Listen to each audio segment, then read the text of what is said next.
Hidden in the Great Basin Desert are places still holding on to ancient secrets. Elaborate rock imagery said to be unlike anything else in the West. We just keep running into rock art. Oh my gosh, look at this. I'm here to see if that's true. And if so, what makes them so unique?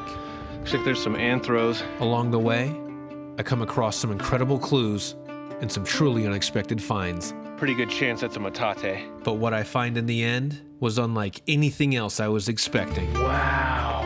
Oh, there's an incredible, guys. Wow, look at this. And something truly one of a kind. I'm on the hunt for some rare ancient images that I've never seen before, and I'm bringing you with me. Good morning.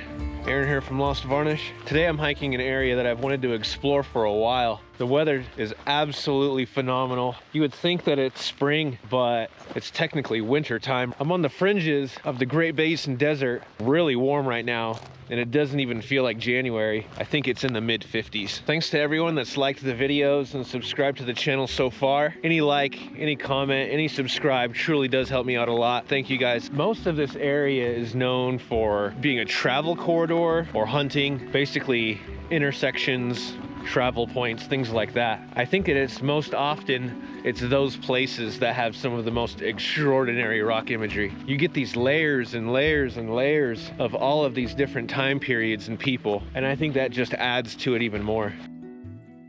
Out here, much of what's left behind is linked to what archaeologists call the Fremont people, though everything is not that clear. One thing that I think is interesting and often overlooked is that the Fremont weren't a single tribe or unified nation. The term Fremont was a name given to them by archaeologists in the early 1900s. The name actually originated from the Fremont River in central Utah, and the river itself was named after an explorer, John C. Fremont, who passed through the region in the mid-1800s. A little rabbit hole of history right there. In reality, we don't really exactly know what they called themselves, but what we do know is that they lived throughout these landscapes for centuries, roughly between 300 and 1300 AD, and history of their existence can still be found out here till this day. It's pretty nice and quiet out here today. It's one of my favorite things about being outside in nature. It's very peaceful, it's very grounding. Some like really big rock piles.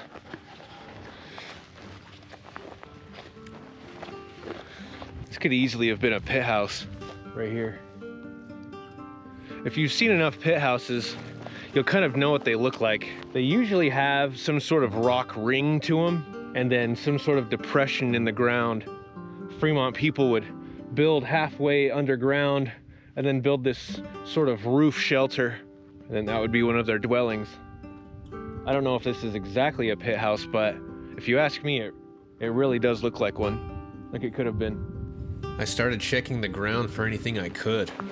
Tools, lithics, I wasn't sure, but these stone mounds didn't feel natural. Out here you'll notoriously see rock art on these boulders that are halfway underground like that. Like halfway like this, and you'll see rock imagery right on top. That's very common out here. And honestly, I love it. I think it's so unique. See again right here, you can see there's just some sort of like ever so rock perimeter with a depression right there. It really does look like a pit house. I don't know for sure. I'm gonna start checking these out because these ones are looking really varnished. Those look to be like peck marks.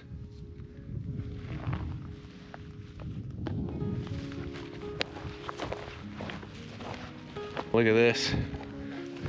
See that? This could have been an old metate. I wonder where the mono would be, where they would use it to grind stuff. It almost looks like it is.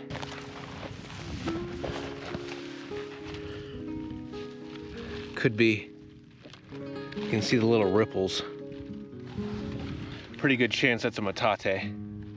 Look right here.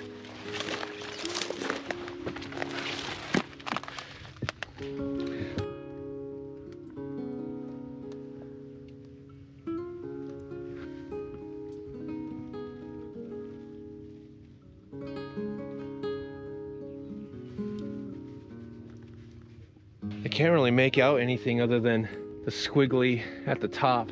I know it looks like a snake, but it could be water, and it also could be the mountains.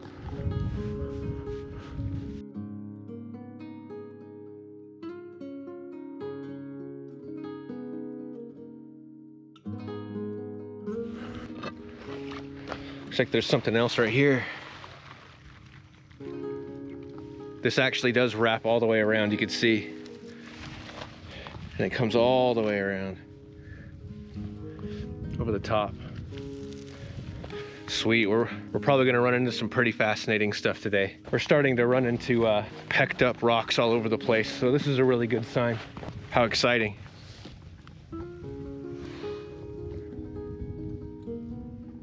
These circles and spirals, you see that everywhere. If there's 3 rock images that you see the most, bighorn sheep, anthros, and spirals and circles. All of these rocks right here have some sort of imagery pecked into them. That's awesome, I'm excited. You can see there's more right there. It's gonna be a good day. Coming across this much rock art this early in my day, I knew I was in for something truly special. And this was just the beginning.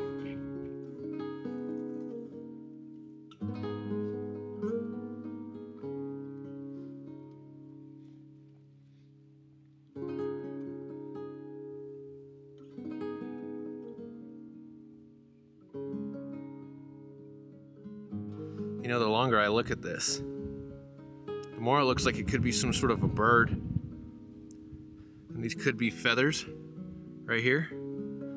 The feet, and then its bird-like head. I got my camera clip on one of my other bags, so we're double fisting cameras today. Looks like there might be another metate right here.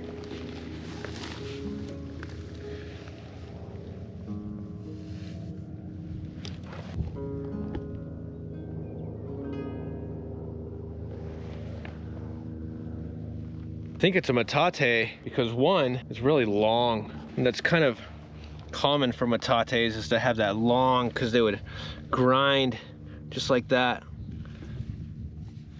And then also there's rock art surrounding this spot right here, as well as possible pit houses that way. So I think everything right here is starting to really kind of come together and make a little bit more sense. Pit houses, rock art, metate. We'll hike this ridge here a little bit more and see exactly what we find. But to me, this definitely was an inhabited spot. This boulder is covered in rock art.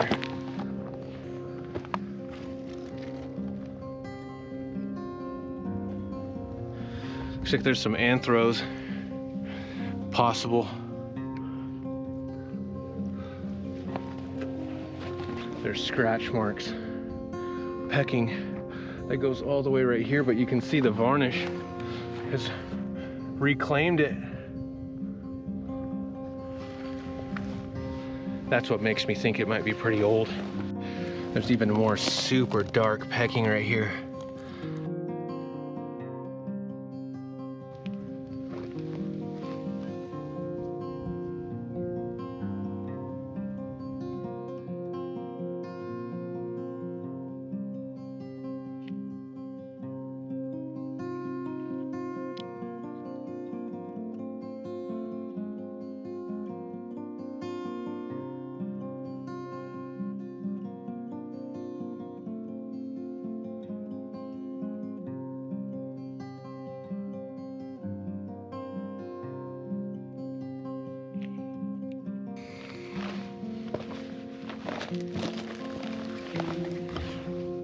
There's a slight cave over here, so can't help ourselves.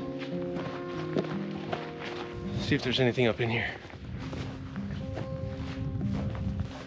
Red smears right here. I had to come up here because places like this usually have some very small hidden piece of rock art. I'm not seeing any in here though.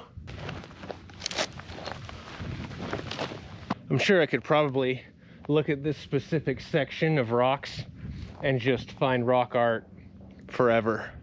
I'm gonna have to get going. I can't just stay in this one spot all day as much as I would like to. We just keep running into rock art. Oh, wow. Oh, we have anthros, bighorn sheep. Look at, oh my God.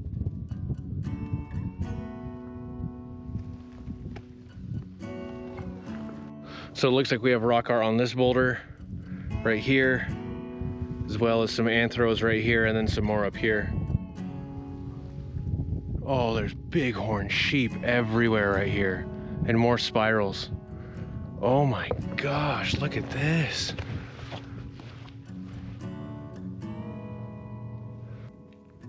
If you haven't noticed by now, the site has endured heavy vandalism over time, but you can tell this kind is different. Not names, initials, dates, or hearts.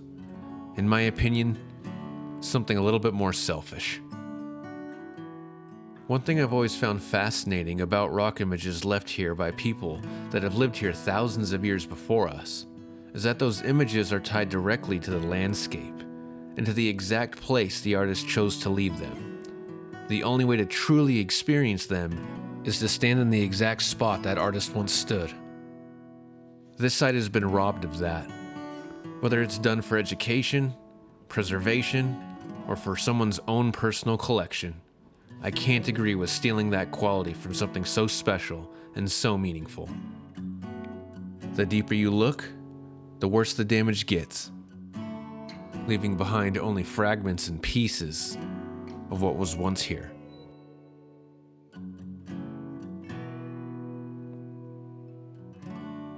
The amount of anthropomorphs and zoomorphic figures at this site were phenomenal.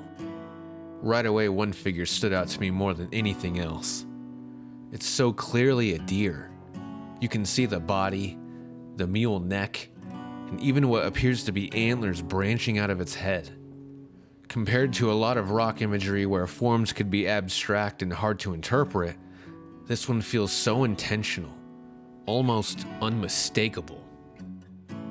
Whoever put these images here, this artist was really good.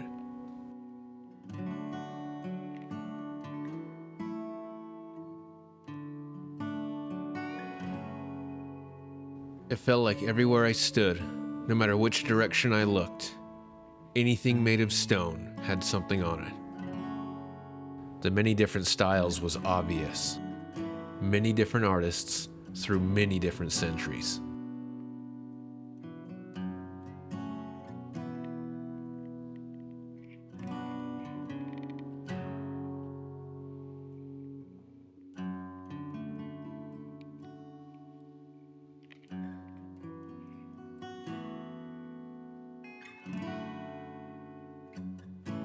I keep trying to make my way.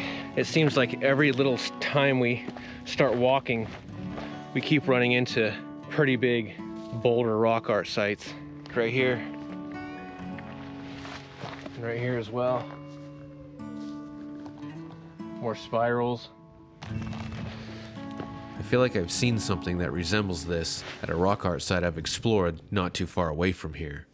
I feel like the designs that they share are so similar, with a line going through the middle and the opening to the side. This style of rock imagery is called Great Basin Abstract, and I think the name is fitting.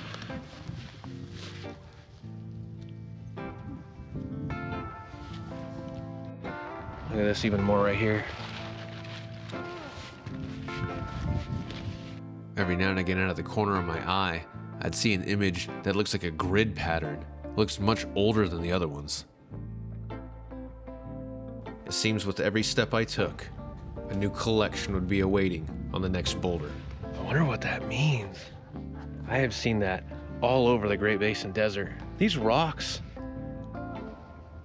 every single one of these boulders has some sort of a rock imagery in it.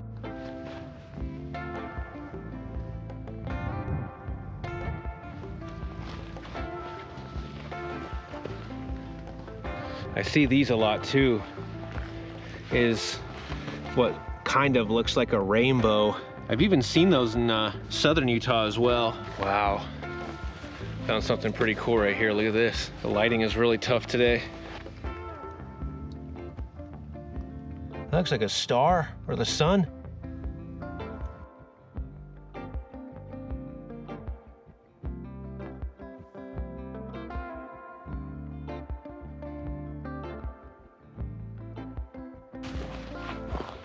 There's even some anthros right here, look. One thing I noticed about these anthros is that they didn't have trapezoid-like bodies. I wonder what exactly that difference in detail meant. What a truly fascinating area this is. I loved every second of that. That was awesome. I'm not gonna forget that place. Just so happy to be out here really and experience it all. It really is a gift. I hope you guys are having fun too. If you guys are enjoying yourself, please consider liking this video and subscribing to my channel. As remarkable as that last site was, I felt like there was still more out here to see. What I ran into next was on an entirely different level. These rocks are pretty heavily varnished right here. We'll climb up here and take a look and see what we can find.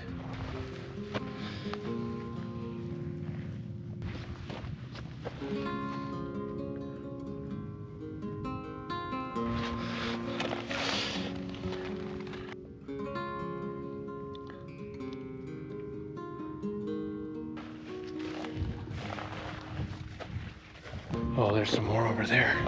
Look, there's more of this Great Basin abstract everywhere.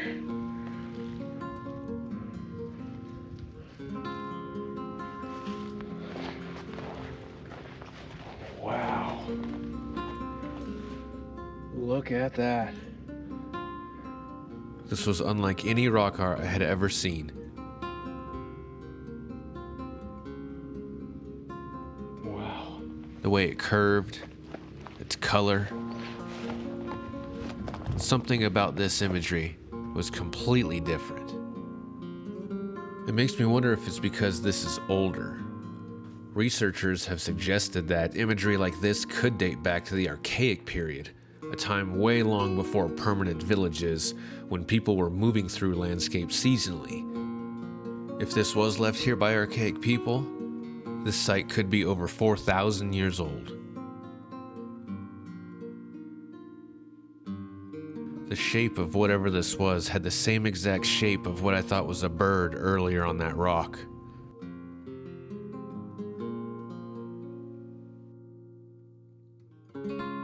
A lot of the images I was beginning to find were becoming almost repetitive.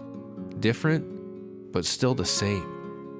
Which made me to think that they were symbolic, almost like a sign or a call to something. Grid patterns, anthros, bighorn sheep, the same swirling snake-like lines and spirals all over. It really made me wonder why they chose to put these specific images here, and what they actually meant to the people that left them behind.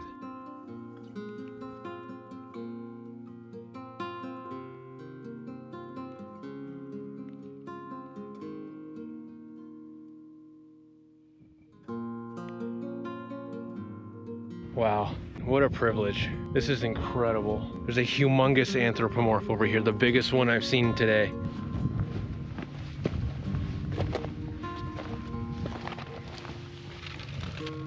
This anthro right here is just remarkable.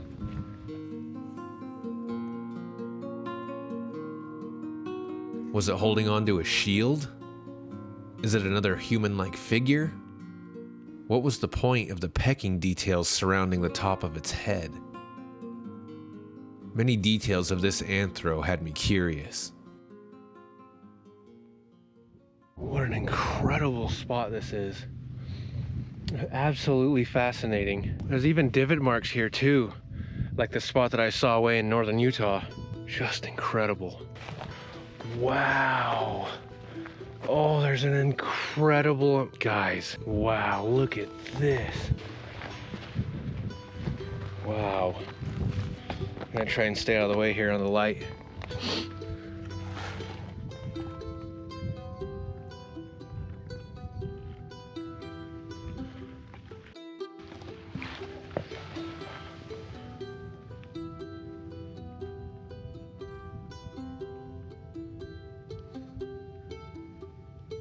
There's a very prominent bighorn sheep right here.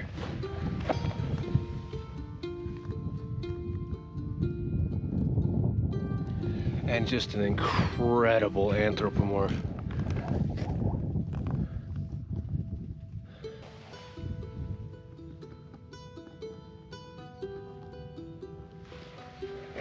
And then some more spirals up here up top.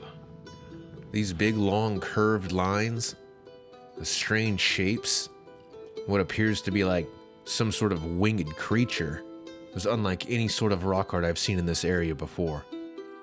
Outside of my own speculation, whatever these images once meant, the true meaning to them has been lost in time. Regardless of its true meaning, the fact that they still exist out here till this day tells me that they still hold a purpose. And regardless of what that purpose was, it was clear how important and significant it was to the people that once were here. This big curved headdress with the big arms out and the triangular shapes underneath was unlike anything else I'd ever seen in other Fremont-style petroglyphs. The headdresses and the trapezoid-like bodies, usually bearing shields or some sort of object in hand, is something that archaeologists say is a staple to the Fremont traditions. Petroglyphs sharing these qualities have been found all throughout Utah and across parts of the Great Basin Desert. There's another smaller one right here on the side. Tell. And of course, gotta have a bighorn sheep.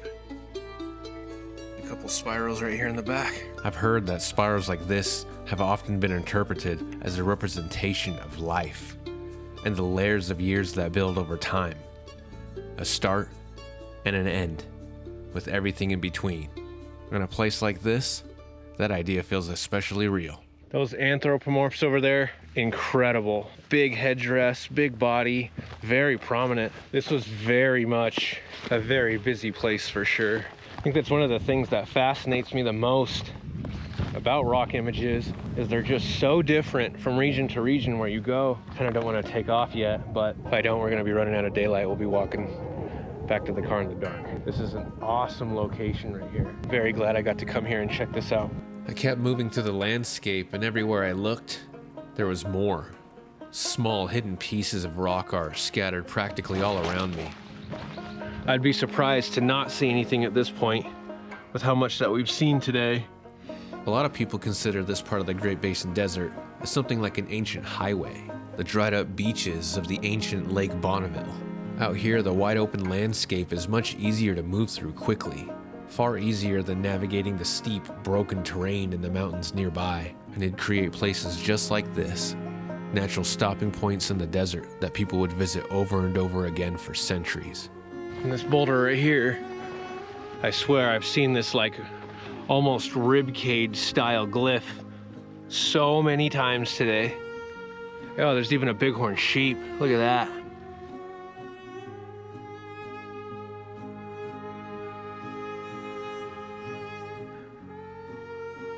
The more I moved from spot to spot, the clearer it became. The density, the variety of the images out here. This wasn't just a one-off. It's a lovely view. This was a place that mattered to a lot of people. Look at this. Small little pieces of human life, everywhere I looked, still holding on to this landscape after all this time. It's so beautiful out here. What a day it's been. A truly fascinating area right there. It really makes me wonder exactly what was going on back there at that cliff. There's a lot of images. What it exactly all means, I'm not entirely sure, but it's pretty special. The sun has went below the top of the mountain peaks right there. Temperature starts to plummet pretty quick. What a fun day that was. It's an extraordinary area. Gosh, we found Great Basin abstract rock art all over the place. If you had a good time, if you enjoyed yourself, please make sure to like this video. Consider subscribing to my channel. It really does help me out a lot. Comment below. Let me know what you guys thought. I hope you guys all had a good time. I sure did. But until next time, we'll see you guys all on the next adventure. Maybe I don't wonder why they chose this place. It's beautiful. I've experienced now how spending time in a place like this can truly bring value to someone's life. Thank you again for joining along with me today. Make sure to explore responsibly with respect for history and preservation in mind. I'll see you all in the next one.